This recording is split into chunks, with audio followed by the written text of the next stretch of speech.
उन्होंने सबका साथ सबके विकास की बात कही थी, उनके सिर्फ जुमले थे। कई सालों में ऐसी सियासत हमने नहीं देखी है। सबसे बड़ा मुद्दा तो बेरोजगारी और ये विकास है ही।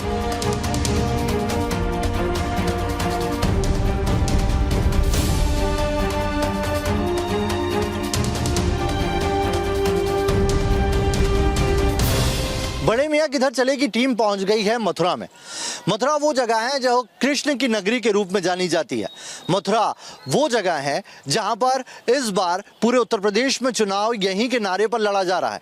मथुरा में मंदिर बनेगा या नहीं बनेगा, ये वो सारे सवाल हैं जो सुप्रीम कोर्ट में अभी जिसकी लड़ाई चल रही है। लेकिन कोर्ट के इतर यहाँ के जमीनी मुद्दे क्या है? यहाँ पर बीजेपी और कांग्रेस वक्त वक्त पर जीतते आई है। श्रीकांत शर्मा यहाँ से ऊर्जा मंत्री रहे हैं, लेकिन क्या बुनियादी चीजें यहाँ पर मौजूद है? आइए यही जानते हैं मथुरा के लोगों से और समझते हैं इस बार इलेक्शन में यहाँ के मुसलमान किसे देंगे वोट। तो अब हम आ पहुँचे हैं भगवान कृष्ण की नगरी मथुरा में। अभी तक हम मथुरा तक पहुँचने में पूरे उत्तर प्रदेश के 33 शहरों और 4005 किलोमीटर का सफर कर चुके हैं। यानी पश्चिमी यूपी, अवध और पूर्वांचल होते हुए हम अब मथुरा में हैं।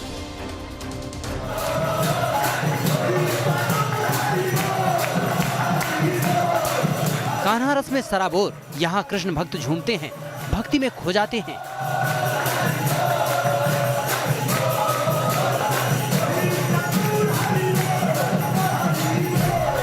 इसी शहर में गंगा जमुनी तहजीब को सालों से सहेजते मुसलमान भी रहते हैं। इस बार मथुरा का माहौल जरा गर्म है, क्योंकि बीजेपी ने कृष्ण जन्मभूमि का मुद्दा छेड़ दिया है।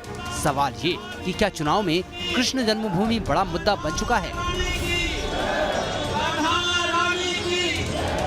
5 साल पहले तक या पिछले चुनाव में ये तस्वीर जो आप देख रहे हैं, ये कहीं ना विवादों में थी और ना ही इसका कोई मुद्दा था। लेकिन इस इलेक्शन में जो उत्तर प्रदेश का है उसमें मुद्दा बड़ा गरमाया हुआ है। पहले डिप्टी सीएम केशव प्रसाद मौर्य ने इसको लेकर बयान दिया और उसके बाद योगी आदित्यनाथ और तमाम लोगों की तरफ से बयान आया और नारा निकला, अयोध्या काशी जारी है, अब मथुरा की बारी है।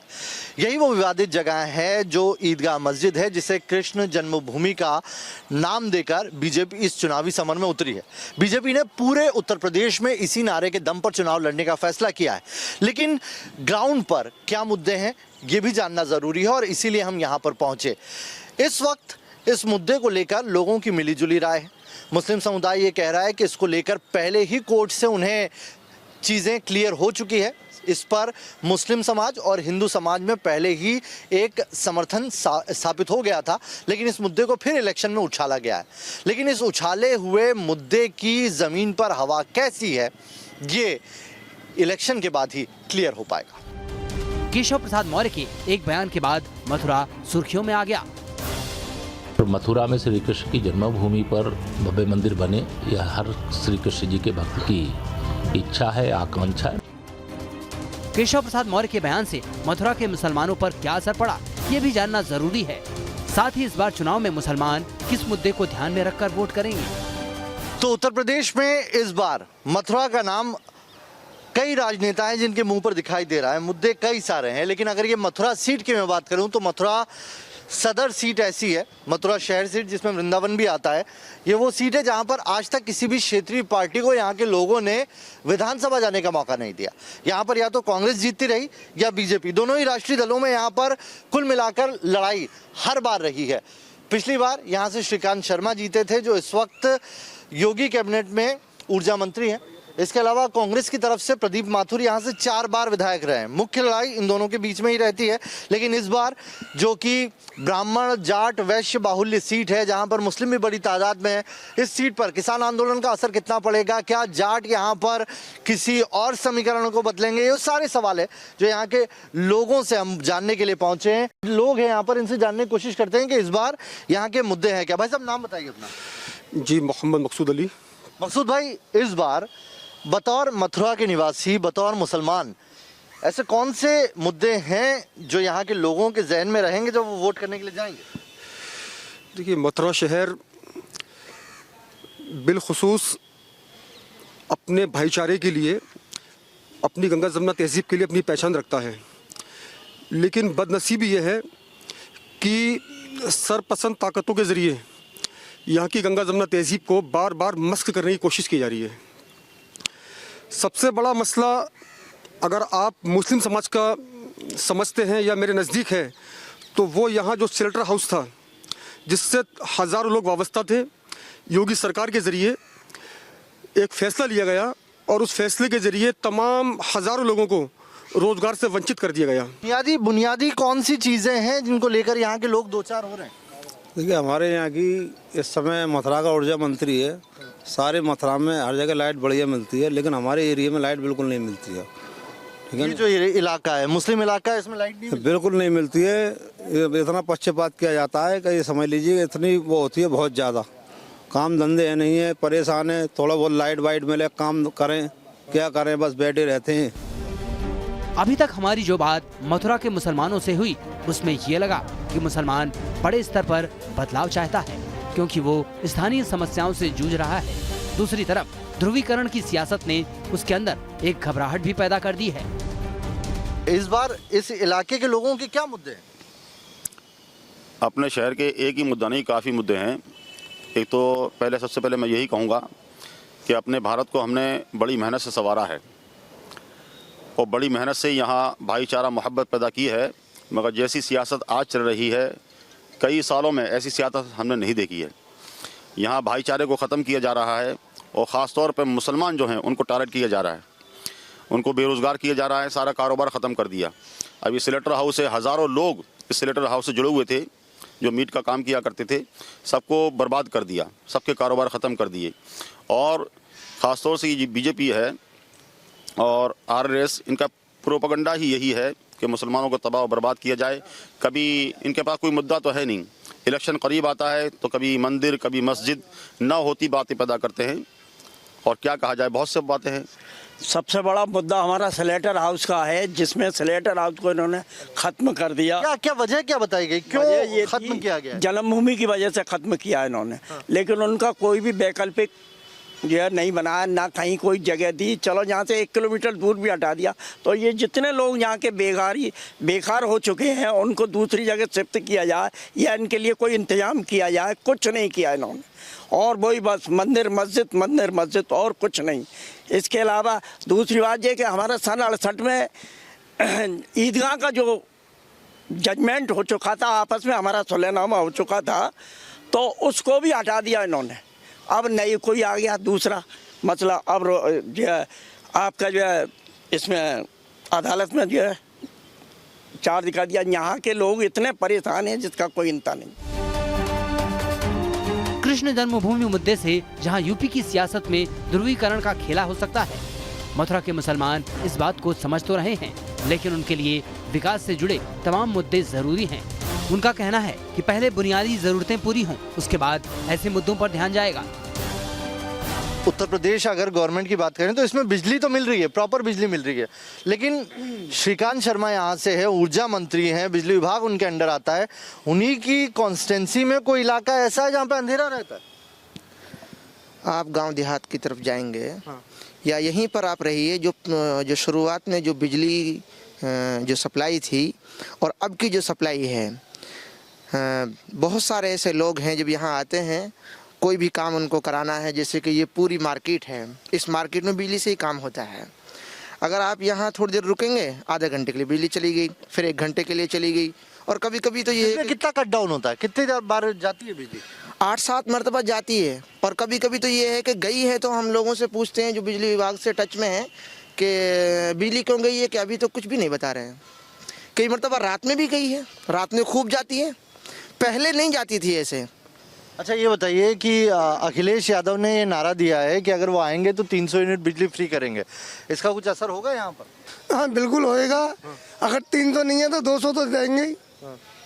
जब 200 देंगे तो कोई, अब यहाँ क्या है, एक ऐसी कौम में कुछ लगा दी है।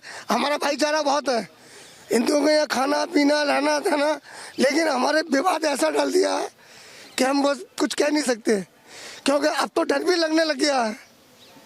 अगर किसी पंडित जी ने हमारी दावत कर दी है, रात हो गई है, तो निकलने का मन करता है, यहाँ से निकलो, क्यों डर सा लगता है, नहीं वरना कोई नहीं। 1968 में फैसला हो गया, बाकायदे लिखत में हुआ। अब क्या मतलब है, अब कोई ये अफकात है नहीं। कितनी सदियाँ गुजर गई, 500 साढ़े 500 साल हो गई, ईदगाह का क्या मैटर है। हम मथुरा के मुस्लिम बहुल इलाके में थे। मथुरा में 5 विधानसभा सीट हैं, जिसमें सबसे ज्यादा मुसलमान मथुरा में हैं। लेकिन पश्चिमी यूपी की दूसरी विधानसभा सीटों की तुलना में मुसलमानों की आबादी मथुरा में थोड़ी कम है, लेकिन इतनी भी कम नहीं जो चुनाव में अपना असर न दिखा सके। खास बात यह है कि इस बार वो पत्ते नहीं खोल रहा। ज्यादातर लोग स्लॉटर हाउस से जुड़े हुए थे यहाँ पे, इसलिए ये मसला यहाँ पर ज्यादा सुनाई दे रहा है। जैसा कि आपने सुना यहाँ पर कि स्लॉटर हाउस बंद कर दिया गया और एक बात सामने आई कि तीर्थ स्थल को बुनियाद बनाकर ये फैसला लिया गया, लेकिन संविधान के किसी भी आर्टिकल में कहीं भी ये नहीं है कि आप किसी के मज़हब पर, किसी के खान पान पर, किसी के रोज़गार पर आप जो है पाबंदी लगा सकें। तो ये जो फैसला है ना, ये कोई कानूनी फैसला नहीं। मना तो नहीं कर रहे ना, वो 1 किलोमीटर दूर उन्होंने जगह दे दी है। देखिए, एक किलोमीटर की जो बात आपके सामने रखी गई है, ये जो आपकी नज़र में है, वो असल में गुमराह करने वाली बात है। देखिए, अगर ये बात करते हैं आस्था की, धर्म और मज़हब की, तो हम जो मुसलमान हैं वो इस ब्रिज भूमि से इतना प्यार करते हैं कि हम सिर्फ 1 किलोमीटर नहीं, संपूर्ण मथुरा जिला जो है, पूरा ब्रिज कहिए इसको आप, जो है इसके अंदर आस्था और मजहब जो है, हम मानते हैं कि इसके अंदर आस्था भी है और मजहब भी है। लेकिन आप अपने मजहब के नाम पर, अपनी आस्था के नाम पर किसी दूसरे मजहब को, किसी दूसरी कौम को टारगेट कैसे करेंगे आप? मथुरा में करीब 10% मुस्लिम आबादी है, जिसका वोट बढ़ता रहा है, लेकिन इस बार मुसलमान ठान चुका है एक मुश्त वोट डालकर सियासी समीकरण पलट दे। 80-20 का इलेक्शन नहीं होगा, ये 15-85 का इलेक्शन होगा। ये 15-85 नया गणित दिया है, थोड़ा 30% एक तरफ होंगे और 85% जो मूल निवासी हैं, 85% वो एक तरफ रहेंगे इंशाल्लाह। यहाँ मथुरा सीट की बात कर रहे हैं, पूरे भारत की बात कर रहा हूँ मैं। 15% सब लोग जाग चुके हैं। बाहर के निवासी कौन है? अब सब लोग जाग चुके हैं। नहीं, 15% तो बताइए कौन है? जानते हैं वो कौन है? 15% लोग जो बांटने का काम कर रहे हैं, वो बाहर रहेंगे अब। तो नया नारा है मथुरा से, 80-20 नहीं 15-85। हाँ, 85 का नारा बहुत पुराना है ना। मथुरा से योगी जी को टिकट क्यों नहीं मिली? क्यों नहीं मिली? मथुरा से भी नहीं मिली, अयोध्या से भी नहीं मिली, क्यों नहीं मिली? उनकी पार्टी ने उनको टिकट क्यों नहीं दी? जिस तरह ध्रुवीकरण की सियासत हो रही है, उससे यूपी का मुसलमान परेशान है। हिंदुओं को भी दिक्कत है, लेकिन चुनाव आते ही ये खेल शुरू हो जाता है। मथुरा में मुसलमानों ने हमसे इस बात को साफ तौर पर कहा, उन्हें नफरत वाली सियासत का मोहरा बनाना बंद होना चाहिए। खासतौर से जहरीली तकरीर वाले नेता उनका मुस्तकबिल तय नहीं कर सकते। यानी ओवैसी की दाल कम से कम मथुरा में तो गलती नजर नहीं आ रही। विकास का मुद्दा है कि नहीं ग्राउंड पे? विकास का मुद्दा है। हाँ, तो वोट होगा, विकास पर होगा वोट। विकास पे ही हम वोट डालेंगे, जो विकास कराएगा उसको वोट देंगे। तो आप तो बीजेपी और कांग्रेस, ये दो ही पार्टी को चुनते थे। कांग्रेस के 4 बार विधायक रहे जो प्रदीप माथुर फिर से टिकट लेके आए, उन्होंने 4 बार में कुछ नहीं कराया। कुछ भी नहीं करा उन्होंने भी। तो और श्रीकांत शर्मा 1 बार आए, इन्होंने भी कुछ नहीं किया। हाँ, तो फिर क्या मापने का पैमाना क्या है विकास? अब ये तो वक्त बताया किसको जिताना किसको नहीं जिताना। अभी 10 मार्च देखना, 10 फरवरी अभी रह गई है। अच्छा, अभी टिकट मिले हैं। अच्छा, 10 मार्च को क्या ऐसा हो जाएगा? देखो क्या होता है। ऐसी कौन सी विकास की बयार बह जाएगी, ये तो बता दो। नहीं, विकास तो कराना पड़ेगा, कोई कैंडिडेट चुनना पड़ेगा। अच्छा, असदुद्दीन ओवैसी, ये भाई साहब है यहाँ पर ग्राउंड पे है। असदुद्दीन ओवैसी कुछ है? कोई नहीं। हाँ, ओवैसी है? नहीं, बिल्कुल नहीं है। क्यों, ओवैसी साहब से क्या नाराजगी है? मुसलमानों के नेता तो ओवैसी साहब ही ऐसी है। कोई नाराजगी नहीं है। नाराजगी तो कोई नहीं है, लेकिन यहाँ नहीं है। नहीं है? नहीं। ओवैसी साहब है? क्या वजह ओवैसी साहब के नहीं होने की? ओवैसी साहब के ना होने की बहुत सारी वजह हो सकती हैं कि यहाँ वो आए भी नहीं हैं, और यहाँ उनकी कोई ऐसे मतलब उनके लोकप्रिय लोग भी नहीं हैं, या उनकी ऑफिसेज हों अलग से, कई मरतबा रैलियाँ वगैरह निकली हों, ऐसा कुछ नहीं है, इसलिए यहाँ पर उनकी कोई हवा नहीं है। कोई हवा नहीं है। ये बताइए, ब्राह्मण, वैश्य, जाट और मुस्लिम फिर भी यहाँ पर कम तादाद में, लेकिन ब्राह्मण और जाट बहुत ज़्यादा, वैश्य भी बड़ी तादाद में। तो ये जातिगत समीकरण के आधार पर यहाँ पर वोट होते? देखिए, इस वक्त तो जो माहौल है पूरे उत्तर प्रदेश में, वो जाति की बुनियाद पर ही फैसले लिए जा रहे हैं, लेकिन हम इसके खिलाफ हैं। फैसले विकास को लेकर होने चाहिए, सेकुलरिज्म को लेकर होने चाहिए, और मुल्क की बका के लिए होने चाहिए। आज जो फैसले लिए जा रहे हैं वो विनाश को लेकर किए जा रहे हैं, बंटवारे को लेकर किए जा रहे हैं, और भाइयों में भाई के बीच जो है दरार पैदा करने किए जा रहे हैं। अभी आपने सवाल किया था लोगों से कि भाई सरकार बनवाएंगी किसकी, और सरकार बनेगी किसकी? देखिए, सरकार हमने बनवाई भी है और सरकार बनी भी है हमारे दम पर, लेकिन अब जो बात हिस्सेदारी की है। हिस्सेदारी तो आप तब मांगेंगे जब आपका कोई नेता होगा। कौन सा नेता है मुसलमानों का? देखिए, लीडरशिप तो खड़ी करनी पड़ेगी मुसलमानों को।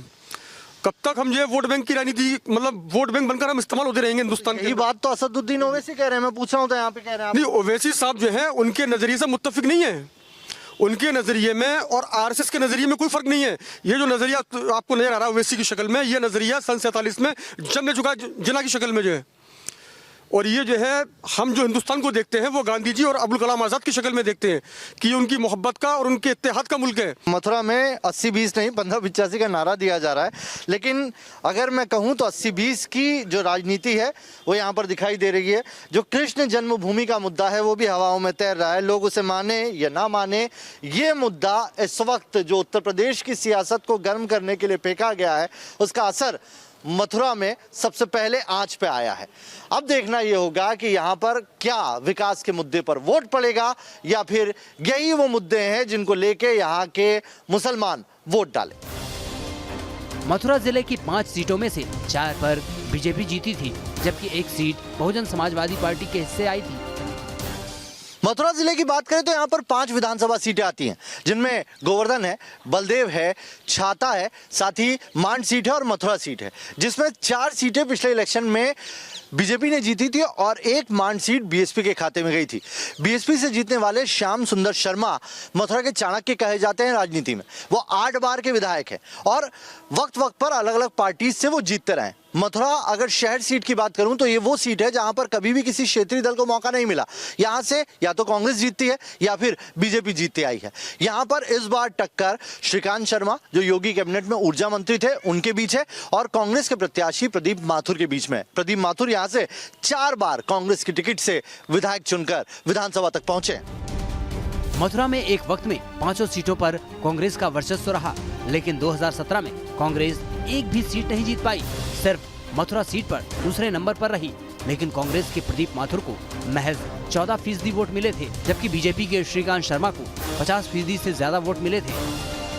तो मथुरा सीट की अगर बात करें तो मथुरा सीट पर कृष्ण जन्मभूमि का मुद्दा उठा और इसने अब पूरे उत्तर प्रदेश की सियासत में धीरे धीरे असर करने लगा है। लेकिन मथुरा के लोग क्या इन मुद्दों पर वोट करेंगे या यहाँ पर जो विकास है, जो विकास नहीं हुआ है या विकास हुआ है या बेरोजगारी है, महंगाई है, ये वो मुद्दे रहेंगे जो लोगों के जहन में रहेंगे वोट डालते वक्त।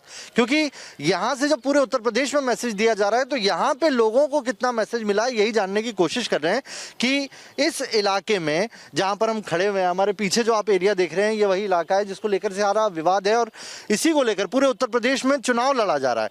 यहाँ के लोग क्या सोच रहे हैं इस जन्मभूमि को लेकर या ईदगाह मस्जिद को लेकर? जी, विकास के मुद्दे पर चुनाव दिया जाएगा वोट जितना भी है। जाति समाज के लिए नहीं होता। यहाँ तो सब हिंदू मुस्लिम यहाँ से हमेशा प्रेम से सद्भावना से रहे हैं। यहाँ प्रेम भावना ही बनी रहती है। यहाँ कभी भी हिंदू मुस्लिम ने कभी ये नहीं सोचा कि हम एक दूसरे से लड़े। यहाँ तो सब एक दूसरे के काम में आते हैं और सब एक दूसरे के साथ देते हैं। तो हम तो यही चाहेंगे कि विकास के लिए लड़ाया जाए और विकास के मुद्दे पर ही वोट दिया जाएगा। यहाँ पर है ये मुद्दा है कृष्ण जन्मभूमि या ईदगाह का, ये अभी ही उठाया। ये जब से ये चुनाव आए हैं जब से ही राजनीतिक मुद्दा उठाए। इससे पहले 5 साल पहले कोई ऐसा कोई मुद्दा नहीं था जिससे आके अब यहाँ राजनीतिक मुद्दा लिया जाए। तो क्या है इसके पीछे, क्या वजह देख रहे हैं? सिर्फ राजनीतिक है सर। राजनीतिक के लिए ही, वोट के लिए ही किया जा रहा है। अच्छा। उससे पहले तो किसी को याद नहीं आता। जब चुनाव आते हैं सभी इसीलिए ये मुद्दा उठा लेते हैं जातिवाद का। 5 साल में क्या कोई विकास नहीं हुआ योगी सरकार में? ये नहीं। हाँ? जी नहीं, कोई भी विकास नहीं हुआ। विकास नहीं हुआ यहाँ पे। जो विकास जो आपको दिख रहा है यहाँ 5 साल के अंदर कोई विकास नहीं हुआ। और इससे पहले यहाँ ना कोई वार्ड मेंबर आया ना कोई यहाँ का विधायक आया। रास्ते देख सकते हैं, यहाँ के रास्ते देख सकते हैं। दिक्कत हुई है यहाँ से चलने के लिए। आप ये बताइए, आपसे यहाँ से आप तो खुद कभी कभी आते हैं, यहाँ रोज चलने वालों को कितनी दिक्कत होती है। यही वो इलाका है जिसको लेकर सारा बवाल खड़ा हुआ और अब ये बताया जा रहा है कि वक्त बेवक्त यहाँ पर कभी भी कोई आंदोलन हो सकता है और उसी को लेकर यहाँ पर तमाम जो पुलिस पार्टीज़ है वो मौजूद होती है और लगातार तंत्र यहाँ पर जो सूचना तंत्र है वो भी एक्टिव है। लेकिन ये कहा जा रहा है कि इलेक्शन आते आते ये मुद्दा गरमाया है और इस मुद्दे का उत्तर प्रदेश में अभी शुरुआती चरण में पहले फेज़ में कितना असर होगा ये देखने वाली बात है। लेकिन यहाँ पर मथुरा के लोग ये कह रहे हैं कि ये मुद्दा है हवा में, इसे इनकार नहीं किया जा सकता। लेकिन साथ ही जो बुनियादी मुद्दे हैं उन्होंने भी दम नहीं तोड़ा है, उन बुनियादी मुद्दों पर भी यहाँ वोट डाले जाएंगे। खास बात यह है कि इस बार यमुना को लेकर कुछ बात नहीं हो रही है। जबकि यमुना में प्रदूषण चुनाव में हमेशा से एक बड़ा मुद्दा रहा है। सारा चुनावी खेल हिंदू मुस्लिम की सियासत के इर्द गिर्द सिमटता जा रहा है। किसी भी पॉलिटिकल पार्टी की शुरुआत अगर मथुरा के चुनाव की बात करूं तो इसी इलाके से होती है। लोग आते हैं, किसी भी पार्टी का नेता हो यहाँ पर आता है और यमुना का पानी हाथ में लेके ये कहता है कि अगर वो जीता तो यमुना को शुद्ध कर देगा। लेकिन वक्त बीत जाता है और वादा ही रह जाता है। यहाँ के लोगों का ये सबसे बड़ा मुद्दा है। यमुना को लेकर यहाँ पर हर धर्म, हर तबके में आस्था दिखाई पड़ती है और हर कोई चाहता है कि यहाँ की पानी की समस्या और खासकर यमुना को प्रदूषण से मुक्त किया जाए, लेकिन वो अब तक नहीं हो पाया। साल दर साल सरकारें बदलती गई, लेकिन यमुना जस की तस है। उसके अलावा भी जमीन पर और कई मुद्दे हैं जिनमें आवारा मवेशी हैं, रोजगार है, जो एक बड़ा मुद्दा है। लेकिन इस बार एक और मुद्दा है जो हवा में तैर रहा है, वो है कृष्ण जन्मभूमि का। और ये सारे मुद्दे मिलकर क्या इस बार इलेक्शन में मैंडेट देते हैं, ये हर पार्टी के अभी जहन में सबसे बड़ा सवाल है। मथुरा के मुसलमानों को इसी बात का मलाल है। मथुरा का मुसलमान थोड़ा बेचैन है क्योंकि बात विकास की होनी चाहिए, जबकि सियासत जात धर्म का चोला ओढ़कर नाचने लगी है। इसका असर चुनाव में भी दिखने लगा है। कृष्ण जन्मभूमि विवाद यानी ये जो मुद्दा है जिस पर पूरे उत्तर प्रदेश में इस बार चुनाव लड़ा जा रहा है, 5 साल पहले ये मुद्दा मथुरा की सड़कों पर नहीं था। लेकिन कुछ बुनियादी मुद्दे थे जो अभी भी जमीन पर नजर बनाए हुए हैं, जिसमें यमुना सफाई का मुद्दा है, आवारा मवेशियों का मुद्दा हो। लेकिन इन तमाम मुद्दों को आप ये कह सकते हैं कि कृष्ण जन्मभूमि मुद्दे ने छोटा कर दिया है। ये मुद्दा इस आने वाले चुनाव पर असर तो डालेगा, लेकिन मथुरा के लोगों के जहन पर इसने कितना असर डाला है, ये यहाँ के लोगों के बयानों में साफ सुनाई दे रहा है। बड़े मियाँ किधर चले में मथुरा से अभी के लिए इतना ही। कल फिर किसी और सीट से करेंगे मुलाकात।